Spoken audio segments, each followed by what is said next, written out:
Hi everyone, welcome to Outgrow's Market of the Month. I'm your host, Dr. Saksham Sharda.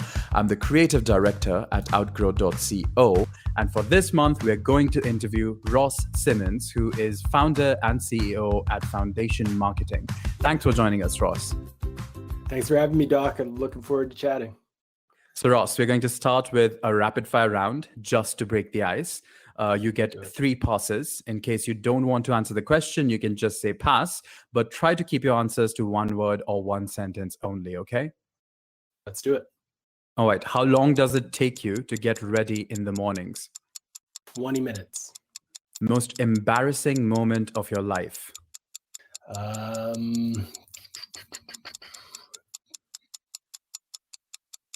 Beep. We're going to pass that one. Pass. How many hours of sleep can you survive on? 7. Okay. Fill in the blank. An upcoming marketing trend is blank. TikTok. The city in which the best kiss of your life happened? Halifax, Nova Scotia. Pick one. Mark Zuckerberg or Jack Dorsey? Zuckerberg. The first movie that comes to your mind when I say the word ambition? American Gangster. When did you last cry and why? 8 years ago when my grandfather died. Okay. The biggest mistake of your career? Sticking with my second job for way too long. How do you relax? Yoga. How many cups of coffee do you drink per day? 2. A habit of yours that you hate?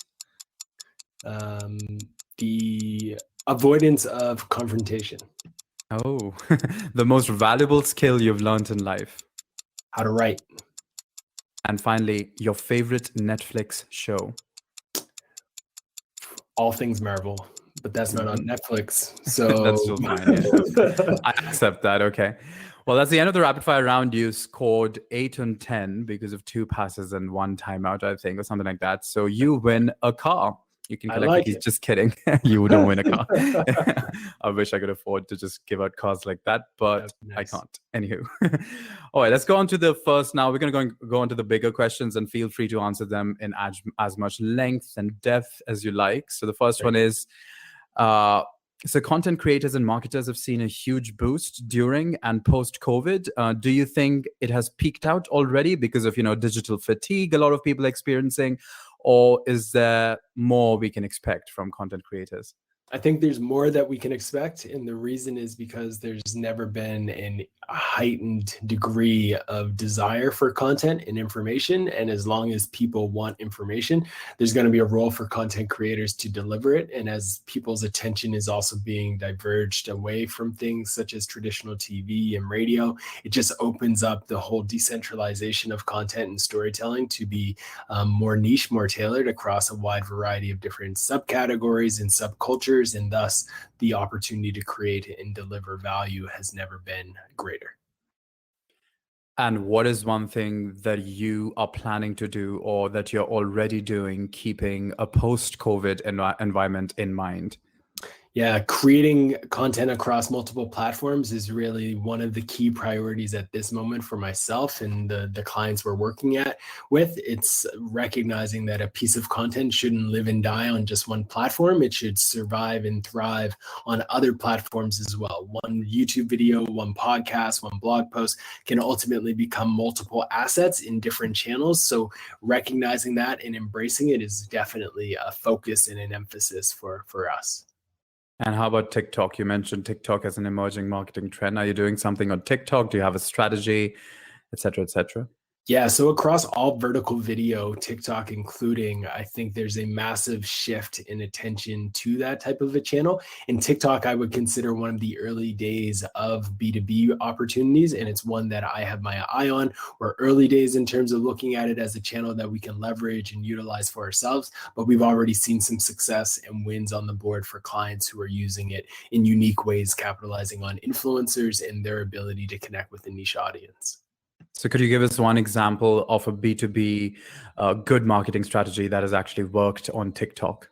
Yeah, so I think what we have recently started to do is find influencers who have a very niche audience and they're speaking about something like marketing, and then reaching out to those influencers, partnering with them and actually collaborating on the creation of new content for those brands. So you recognize, like, you might not be natively fluent in TikTok approach and best practices, but you get an influencer to create content on your behalf and for your brand, and you can reach their audience. So what we have started to do is actually partner with these influencers in these specific sections. And what people often underestimate is the fact, like, there are TikTok influencers today who have experience in details in everything from real estate all the way through to software, through spreadsheets. We found one influencer for a client in the world of HVAC. Like, there's a wide range of different subjects that are being covered by these influencers. And if you can partner with them, you can unlock some amazing returns. And how do you go about like finding the right influencer for your particular brand? Is there a particular website where you search for influencers? How does any listeners of ours, if they want to find TikTok influencers who work for their industry, how do they find them? So today it's a bit organic. You're going to go to TikTok and use the hashtags that you believe would be relevant to your industry. And then typically TikTok has an amazing algorithm that will automatically feed you with the individuals who are influential in that space. Now, when they feed you those people, they're viewing it as this is content that you as a user would find valuable. They're not feeding it to you in the context of this is someone who you should sponsor with and partner with. And that's okay, because what you now have the ability to do on your end is reverse engineer. Why are they successful? How can I engage with them? Can I connect with them? Let's send them a message. Let's comment on their post and ask them, hey, can we jump on a call? And then you can take it from there. And what's also very interesting is right now, a lot of these influencers are still so early on in their career that they have never had someone reach out to them for a business opportunity before. So you're typically one of the first to reach out to them, especially in a small niche, and they're flattered and they're intrigued and they're hungry and they're ambitious and they want to see you win, because this is their opportunity to eventually someday maybe become the next Kylie Jenner of their industry. So there's a ton of opportunity there. Okay, speaking of which, can you briefly explain to our listeners your ideas of cream, content rules, everything around me, and transitioning to dream, distribution rules, everything around me, and how marketers can better distribute their content? Could you talk a lot about that? I can. So a lot of marketing gurus for the last few decades have really preached about this idea that content is king, create more content. If you write more content, publish more content, the world will be yours. And for good reason, right? Like, there's an increased level of demand for content. We talked about that earlier. More people want content than ever before, and content is an important thing. But with all of that, you have to recognize that it's never been easier to create content. Everyone has a mobile phone who's sharing content, whether that's a tweet, a text, a status update, a video. More content is being created than ever before across the board, which means it's more competitive than ever before. So what do we as marketers need to do? Yes, we have to fundamentally create content, but that's just doing what we're supposed to do. You next have to think about how to spread that content. Because yes, it is great that you're creating these great assets, but if those great assets that you're creating don't reach the individuals that you're trying to connect with, it's for nothing. So we need to shift our mindset from always being about output in terms of the amount of content we're creating, and start thinking about how we can fully utilize those assets that we create and spread them across a wide range of different channels. How can we take that one blog post and spread it into a subreddit, into a Twitter thread, into a podcast, turn it into a YouTube video? How can we turn that also into a update on Medium and potentially even a video that lives on TikTok? For some reason, marketers think that their job is done when they press publish, but what we need to do is recognize that distribution is the ultimate most important thing. And when you press publish, that's actually the beginning of your job. And you mentioned Reddit threads. How's your Reddit marketing going in general? Like, what is your approach to that? Because I guess it's not so easy to spam Reddit with things that Reddit doesn't like. For sure. So I'm a big fan of Reddit. Like, I'm a Redditor before I'm a marketer on Reddit, but I would say I've cracked the code to understanding how to do marketing on Reddit really well without getting banned. Don't get me wrong. The first time I went in, I did exactly as you described, took a bunch of links from my website. I submitted them to a handful of subreddits, and 5 minutes later, I was banned. I was blocked. Bye, Felicia. Get out of here. You are done on Reddit. And that sucked. But instead of just quitting and saying I can't do it anymore, I studied the way to do marketing on Reddit. And I think very quickly quickly, I was able to get to a point where today I can say with confidence that I can make the front page to Reddit in my sleep. And the way that you do it is you reverse engineer the various communities that you want to connect with, and you study them and you learn about them. If I'm going into a subreddit for entrepreneurs, I'm going to go into that subreddit. I'm going to sort the content by top posts. And what I'm going to try and figure out is content user fit. I want to figure out what type of content in this subreddit do people want the most? And that is going to be the content that over the last year shows up as the top posts. Why? Because if they are the top posts, it means they got the most upvotes. If they got the most upvotes, it means that people wanted that type of content. I'm going to export all of that and turn it into a spreadsheet. And I'm going to start to analyze and see what content in this community actually generated the most upvotes. What content in this community generated the most comments. And I'm going to use that to inform me around themes and topics that I should discuss. So in the subreddit entrepreneur, if I find that the vast majority of the content that rose to the top is related to e-commerce, what do you think I'm going to create in terms of the content I deliver to this community? It's going to be content about e-commerce. I'm also going to look for trends to see what is the format that they want. Is the vast majority of it YouTube videos? Is it just long form written text? What type of format of content do they want? If it demonstrates from the research that the type of content that they want is actually long form content, I'm going to write a long form post, go into that entrepreneur subreddit, write a long form post about e-commerce, and throughout that post, I'm going to make references to pieces of content that I already created. So as someone is reading it, they're getting a ton of value. I know it's going to resonate with the audience because I've done the research to know this is something they want, but I'm also going to get business goals and objectives accomplished by linking to my own content. So some people will start to go into my funnel. So that is the approach that I would apply to every single subreddit. If I'm in the world of barbecue, I'm going to study the subreddit on barbecue and do the same thing. If I'm in the world of serving new moms, I'm going to go to a subreddit dedicated to new moms and parenting. I'm going to reverse engineer all of that. And then I'm going to take that same methodology, and maybe now I have to create a long form piece of content that is all about night training or something of that nature. But that's the type of insight I'm looking for. And then that's the type of content I would give my users and my audience in these communities. So I have a ton of content out there on this topic. I wrote an in-depth blog post and resource on Reddit marketing. Folks, feel free to look it up and find it, or hit me up on Twitter. I'd be happy to share it as well, and get that over to you. But yes, Reddit is a channel that I love, and I think it's truly underrated, but also a channel that marketers are afraid of, but it's one that we shouldn't be afraid of as long as we root our efforts in research. And if you are planning a certain content piece or something that you're going to produce, do you start with Reddit? What do you start with? Because the way you describe Reddit, it seems that it is a good place to find out what to produce as well. Even if you're not going to put it on Reddit, it seems to me that you can just find out what you should be writing. And so is that the place where you start, or do you start on TikTok? Where do you find out what to write about?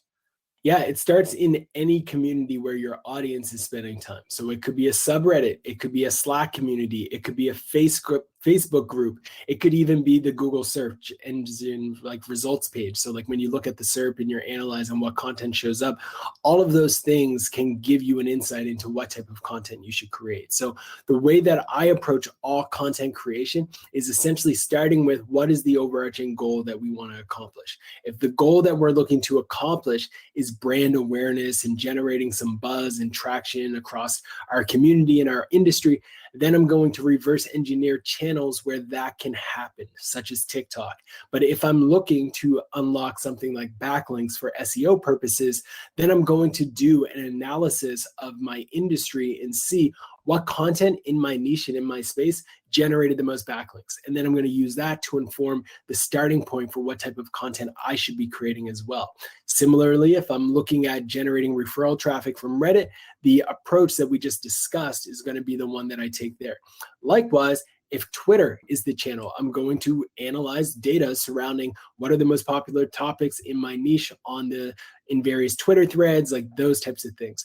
This entire concept is what I call the Sherlock homeboy approach, which is essentially you take insight around, okay, this is what I want to accomplish.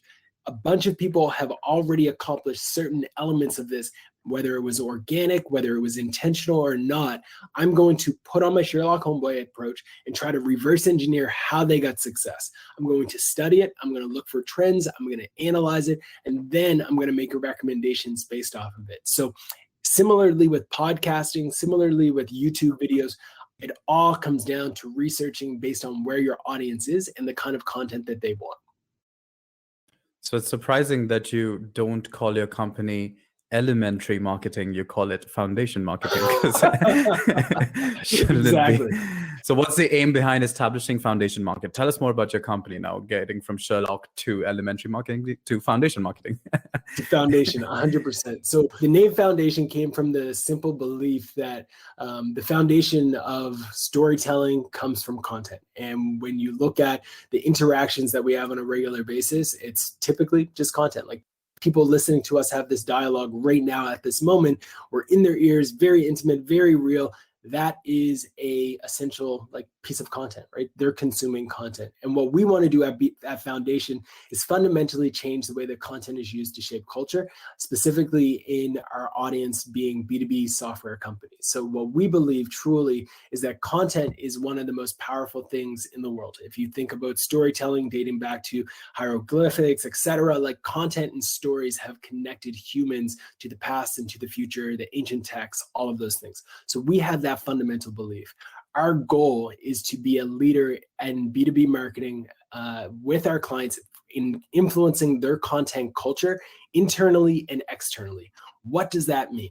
So my mom's still trying to figure it out, but I'll explain it to your listeners. I think they'll be able to get it very quickly. Essentially, we shape the cultures internally through content, helping organizations have a content engine where their team is able to operationalize content marketing strategies and techniques consistently and at scale. So we go in, we understand their content culture, we understand the team dynamics, we understand the way that they are producing content, the way that they're distributing content. We provide training, we provide recommendations on how they can improve it, all of those different things.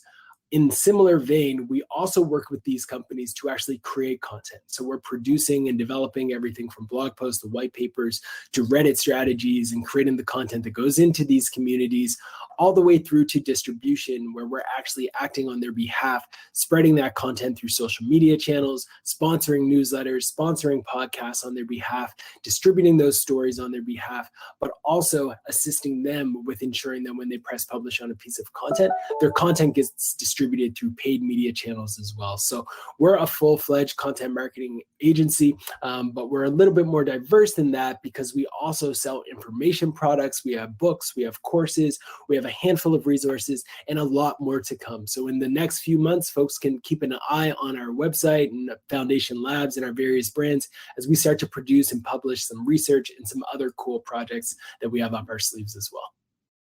So could you tell us about one interesting or challenging client, someone you had fun working with, or some interesting campaign that you did? Yeah. So one of the different things about Foundation is we don't talk about our clients explicitly on our website anywhere, as you will see. But what I can tell you is a high level insight around a niche that we were working in. I won't say exactly the client. So a challenge was we work with B2B brands. So for most people, B2B is boring. It's not fun. We're not selling sneakers. We're not doing cool NFT drops. Like there's none of that stuff yet with B2B. One of our clients sell dirt. And that was their business, selling dirt. So for a lot of people, you would look at that and you'd be like, how in the world are you going to sell dirt? And we had that challenge. We had that obstacle where we had to come up with unique ways to tell stories about dirt. So how do we approach it? We started to think about dirt uniquely. And we started to think about how dirt and sand and other natural resources are actually sold and the roles that they play. And something that was very interesting that we found interesting, and again, some people will listen to this and be like, this is so boring. But what we found interesting is that there's different grades of sand that goes in like a golf course versus play sand that might be in your sandbox for your kid. So we started to create content around the different types of sand that are being used at the various PGA courses all around the globe, things of that nature. So those types of things are elements that are challenging because they're very boring and traditional and niche. And we have to find a way to make content and tell stories that are actually going to stand out amongst the noise when it's typically very technical and will put you to sleep. No, for sure. This reminded me of two things. The first, that if there's a market for it, it's sellable. And there's a famous phrase. There's a famous phrase. He's so persuasive he could sell sand to the Arabs, and that's what it reminded me of. Isn't that a very famous phrase? I don't remember where it comes from. An idiom. He's so persuasive he could sell sand to the Arabs or snow to the igloos. I don't know who.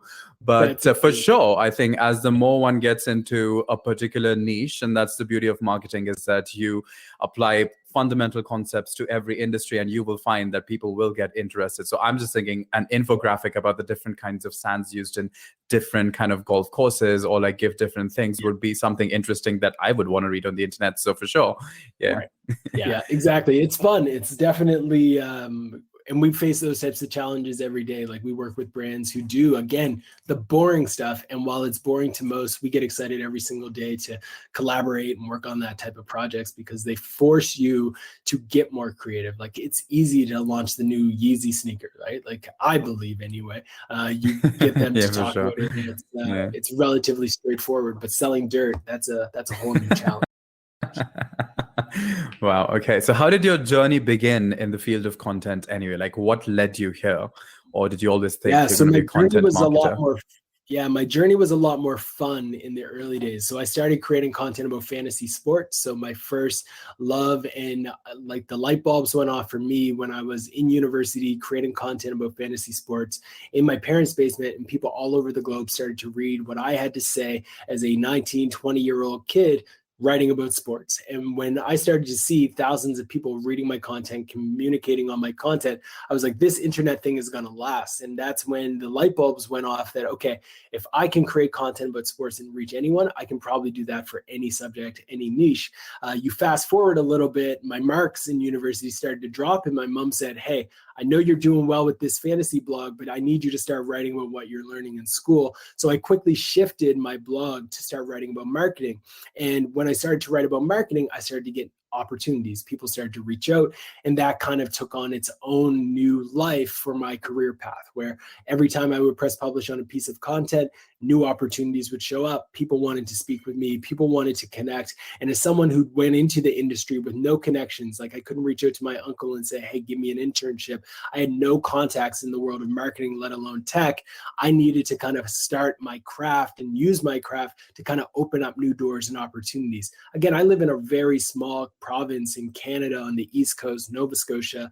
Not a lot of people even know that and realize that, but I was able to, in the early days, reach people outside of that province, and that opened up the world of opportunities. So for me, it all started with understanding, okay, if I can create content about fantasy sports and it can reach thousands of people and they're interested, and then I can apply that same methodology to marketing and actually build a career off of it, then there's something special here. And that was essentially when the light bulbs went off, and I've been at it ever since.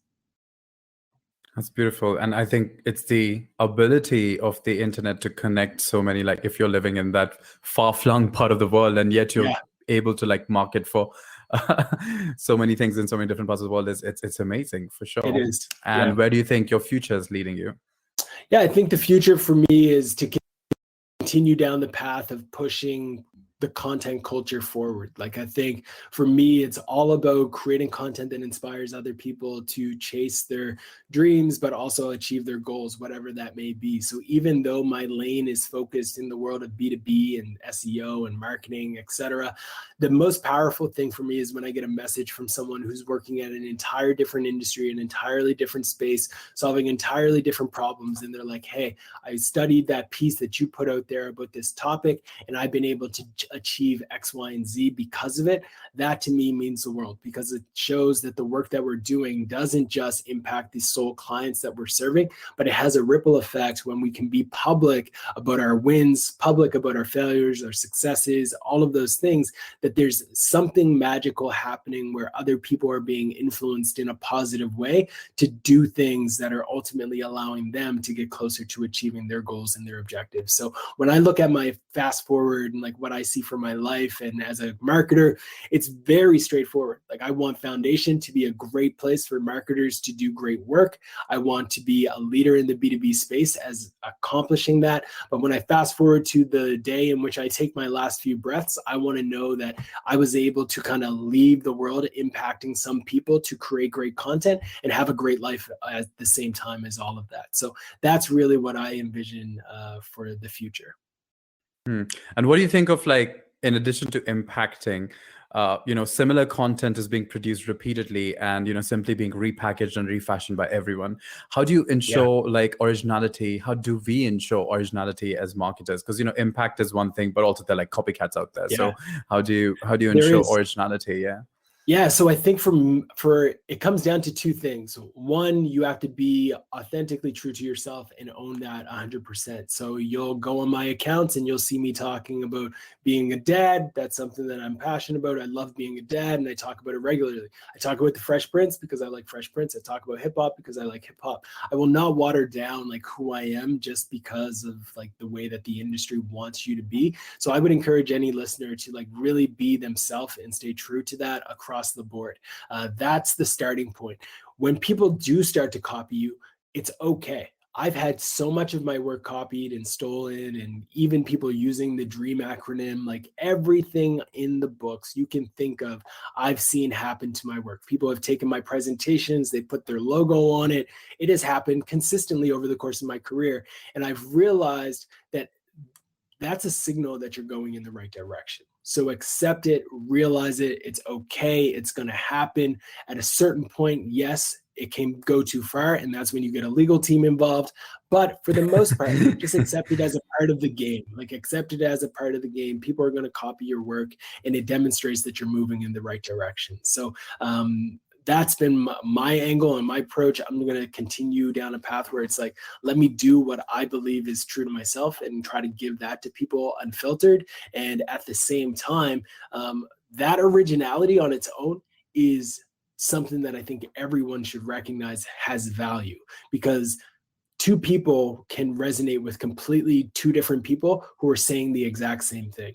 So if individual A and individual B say the exact same thing, but the person listening to it resonates more with the story and the background and the history and the experience that somebody else had, they're going to gravitate towards that person. So yes, there will be similar stories told, but every story is coming from someone with an entirely different background and story and message that got them to that point. Even if they are twins, sisters, brothers, etc., that lived in the same life, same household, they're going to have completely different experiences in terms of the way that they saw the world. So I think there is something powerful around that reality as well. And I suppose there's no such thing as a truly original story. I guess everything just is borrowed from something which is just mutated a little. So yeah. Well, when you look at Avatar, you look at Pocahontas, you look at all of these stories, they're all very closely aligned. Like, you look at Hamlet and you look at The Lion King, they're the exact same story. They're the exact same story, except in Hamlet, there weren't lions and stuff like that, and they weren't like killing Scar. But for the most part, sure. The heart of those messaging is the exact same. But we all think like you have these amazing hypotheses and that you're completely unique. But that's not the case. And now more than ever, because we are such a global society, that stories are being spread so quickly. And it's also become evident how much of art is also marketing, just as how much of marketing is also art. So I feel like when we are producing content, it is kind of a lot like art, even though it's not given the same status as such. Whereas when people are producing art, they have to do a lot of marketing for that art to get somewhere. Right, exactly. So those boundaries are getting intermeshed. So tell me, what would you be doing? This is the last question. What would you be doing now, if not this, in your life? Good question. I think if I was not doing this, I would be focused on the education system. I would probably be working in education in some way. I think there's a lot of issues with the way in which students are taught that you have to do a certain thing and go down a certain path to be successful. I think the way that we teach people marketing and communications is broken in many ways. So I would probably be focusing on that. Okay, well, that was the last question. And well, thanks everyone for joining us for this month's episode of Outgrow's Marketer of the Month. That was Ross Simmonds, who is the founder and CEO at Foundation Marketing. Thanks for joining us, Ross. Thanks for having me. I appreciate it. Check out their website for more details, and we'll see you once again next month with another Marketer of the Month.